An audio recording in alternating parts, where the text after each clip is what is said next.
Welcome back dear children. Hindi व्याकरण में आज का हमारा टॉपिक है लिंग। तो सबसे पहले हम लिंग के बारे में पढ़ेंगे। वैसे आप लोग पिछले कक्षाओं में भी इसका अध्ययन कर चुके हैं, लेकिन हम फिर से एक बार इसको पढ़ेंगे। तो सबसे पहले लिंग की परिभाषा। जिन शब्दों से किसी संज्ञा के स्त्री जाति या पुरुष जाति के होने का बोध हो, उन्हें लिंग कहते हैं। मतलब कि जरूरी नहीं है कोई स्त्री या पुरुष ही हो। संज्ञा शब्द, आप संज्ञा के बारे में जानते हो, किसी भी व्यक्ति, वस्तु या स्थान, प्राणी, भाव के नाम को संज्ञा कहते हैं। तो कोई भी संज्ञा शब्द को पढ़कर या सुनकर हमें ये पता चले कि ये स्त्री जाति का है या पुरुष जाति का है, उसे ही हम लिंग कहते हैं। लिंग के दो भेद होते हैं। नंबर 1, पुल्लिंग, जिन शब्दों से किसी संज्ञा के पुरुष जाति के होने का बोध हो, जैसे लड़का, घोड़ा, धोबी, पर्वत, दरवाजा आदि। बहुत सारे शब्द होते हैं। आपको उनको सुनकर उनसे कोई भी सेंटेंस बनाकर आप ये पता लगा सकते हो ये स्त्री जाति का है या पुरुष जाति का। नंबर 2, स्त्रीलिंग, जिन शब्दों से किसी संज्ञा के स्त्री जाति के होने का बोध हो, जैसे लड़की, घोड़ी, धोबिन, पुस्तक, नदी आदि। दुनिया में कोई भी संज्ञा शब्द हो, उसे सुनकर या पढ़कर जब हमें उसके स्त्री या पुरुष जाति के होने का पता चले, वही लिंग कहलाते हैं। तो बच्चों देखो, कुछ महत्वपूर्ण शब्द मैंने आपके लिए यहाँ लिखे हैं, जिनको पुल्लिंग से स्त्रीलिंग में बदलकर लिखा गया है। जैसे पुरुष का महिला, माली का मालिन, चींटी का चींटा, हाथी का हथिनी, कबूतर का कबूतरी, श्रीमान का श्रीमती, बैल का गाय, भाई का बहन, राजा का रानी, अध्यापक का अध्यापिका। एक बात ध्यान देने की है बेटा, जैसे राजा का स्त्रीलिंग शब्द रानी होता है, लेकिन विलोम शब्द नहीं होता। बहुत से बच्चों से पूछा जाता है राजा का विलोम शब्द, तुरंत बोलते हैं रानी, लेकिन वो गलत है। राजा का विलोम रंक होता है और स्त्रीलिंग शब्द रानी होता है। आगे देखिए, गायक का गायिका, शेर का शेरनी, बादशाह का बेगम, युवक का युवती, पंडित का पंडिताइन, डिब्बा का डिबिया, चूहा का चूहिया, सुनार का सुनारिन, नर्तक का नर्तकी, सेवक का सेविका। इन शब्दों के अलावा और भी बहुत से शब्द होते हैं जिनको पुल्लिंग और स्त्रीलिंग में बदला जाता है, और इनका कोई भी नियम नहीं है कि इस नियम के अनुसार इनको हम ऐसे बदलेंगे। पुल्लिंग से स्त्रीलिंग बनने वाले शब्दों को आपको याद करना है। 2-3 बार रिवाइज करो और आपकी पुरानी जो कक्षाओं की किताबें हैं उनमें से पढ़ो, नेट से पढ़ो, जहाँ से भी जितने शब्द आपको मिले उनके आप लिंग परिवर्तन याद कर सकते हो। अंत में यहाँ पर कुछ लिंग संबंधी महत्वपूर्ण जानकारी दी गई है, जिसको जानना आपके लिए अति आवश्यक है, क्योंकि कुछ शब्द तो ऐसे होते हैं जिनको हम पुल्लिंग से स्त्रीलिंग में बदलते हैं, लेकिन कुछ संज्ञा शब्द हमेशा एक ही लिंग में रहते हैं, या तो पुल्लिंग में ही रहते हैं या स्त्रीलिंग में ही, और उनको लिंग परिवर्तन करने के लिए नर या मादा का प्रयोग किया जाता है।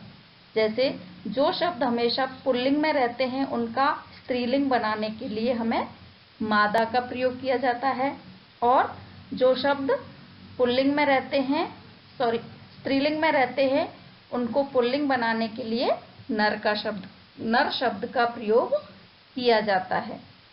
लेकिन कुछ शब्द ऐसे होते हैं जो हमेशा एक ही लिंग में रहते हैं, उनका लिंग परिवर्तन नहीं होता है।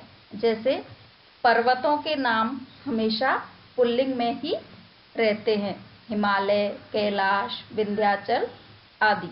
एक दो पर्वतमालाएं हैं जो कि अपवाद हैं, जैसे अरावली। फलों के नाम सेब, केला, आम, संतरा आदि, ज्यादातर फलों के नाम भी पुल्लिंग में ही रहते हैं। धातुओं के नाम सोना, लोहा, तांबा, ये सब सदा पुल्लिंग में ही रहते हैं। चांदी स्त्रीलिंग में आता है। अनाजों के नाम गेहूं, चना, चावल, मक्का आदि हमेशा पुल्लिंग में ही रहते हैं। वृक्षों के नाम आम, नीम, पीपल, बरगद आदि। ग्रहों के नाम जैसे बृहस्पति, चंद्रमा, मंगल, शुक्र आदि ग्रहों के नाम हमेशा पुल्लिंग में ही आते हैं, लेकिन पृथ्वी ग्रह स्त्रीलिंग में आता है। तो एक दो अपवाद होते हैं, बाकी जो यहाँ शब्द दिए हुए हैं वे ज्यादातर पुल्लिंग में ही प्रयोग होते हैं। जैसे महीनों के नाम चैत्र से लेकर फाल्गुन तक सभी पुल्लिंग में रहते हैं, और जो अंग्रेजी महीनों के नाम हैं उनमें भी मार्च, अप्रैल और जून ये सब पुल्लिंग में ही होते हैं। मई और जुलाई को छोड़कर वो स्त्रीलिंग में आते हैं। दिनों के नाम रवि, सोम, मंगल सभी पुल्लिंग में रहते हैं। देशों के नाम भी पुल्लिंग में ही आते हैं, और नगरों के नाम भी सदा पुल्लिंग में ही प्रयोग होते हैं। तो आगे हम फिर से लिंग संबंधी महत्वपूर्ण जानकारी ही पढ़ते हैं। इससे पहले हमने जो शब्द सदा पुल्लिंग में ही रहते हैं उनके बारे में पढ़ा था। अब हम कुछ संज्ञा शब्दों के बारे में पढ़ेंगे जो कि सदा स्त्रीलिंग में ही प्रयोग होते हैं। जैसे कि नदियों के नाम, कोई भी नदी का नाम हो, गंगा, यमुना, सरस्वती, ब्रह्मपुत्र, इन सभी नदियों के नाम स्त्रीलिंग में ही प्रयोग होते हैं। भाषाओं के नाम, बोलियों के नाम, तिथियों के नाम आदि सभी ये स्त्रीलिंग में ही प्रयोग होते हैं। लेकिन जैसा कि मैंने पिछले पेज में आपको बताया था कि जो नर या मादा का प्रयोग करके हम लिंग परिवर्तन करते हैं, तो वो नियम प्राणियों के नाम में ही लगता है। तो कुछ प्राणियों के नाम भी हमेशा एक ही लिंग में रहते हैं। उनका लिंग परिवर्तन करने के लिए हम उस शब्द के पहले नर या मादा का प्रयोग करते हैं। जैसे पुल्लिंग शब्दों को स्त्रीलिंग बनाने के लिए मादा का प्रयोग करते हैं, जैसे कि कछुआ हमेशा पुल्लिंग में ही रहता है। अगर हमें स्त्रीलिंग लिखना है तो मादा कछुआ। अगर वहां दिया हुआ है कि मादा कछुआ का पुल्लिंग रूप बताओ, तो आपको सिर्फ कछुआ लिखना है, ना कि नर कछुआ, क्योंकि कछुआ पुल्लिंग में ही होता है, सबको पता है। सिर्फ स्त्रीलिंग बनाने के लिए हम उसमें मादा शब्द का प्रयोग करेंगे। ऐसे ही खरगोश, मादा खरगोश, तोता, मादा तोता आदि। और स्त्रीलिंग शब्दों को पुल्लिंग बनाने के लिए नर शब्द का प्रयोग करते हैं। तो बच्चों देखो, ध्यान रखना, जैसे अगर वहां छिपकली दिया है तो आपको पता होना चाहिए कि छिपकली हमेशा स्त्रीलिंग में ही प्रयोग किया जाता है, और उसको पुल्लिंग बनाने के लिए नर छिपकली लिखेंगे। कोयल तो नर कोयल, मछली तो पुल्लिंग रूप नर मछली। लेकिन अगर कभी परीक्षा में क्वेश्चन आ जाए कि नर मछली का स्त्रीलिंग रूप लिखो, तो हम कंफ्यूज हो जाते हैं और तुरंत से लिख देते हैं मादा मछली। वो गलत है, क्योंकि मछली हमेशा स्त्रीलिंग में ही प्रयोग होता है, तो उसमें मादा लगाने की आवश्यकता नहीं है। नर मछली का स्त्रीलिंग रूप होगा सिर्फ मछली। तो ये बातें ध्यान रखने के लिए बताई गई हैं।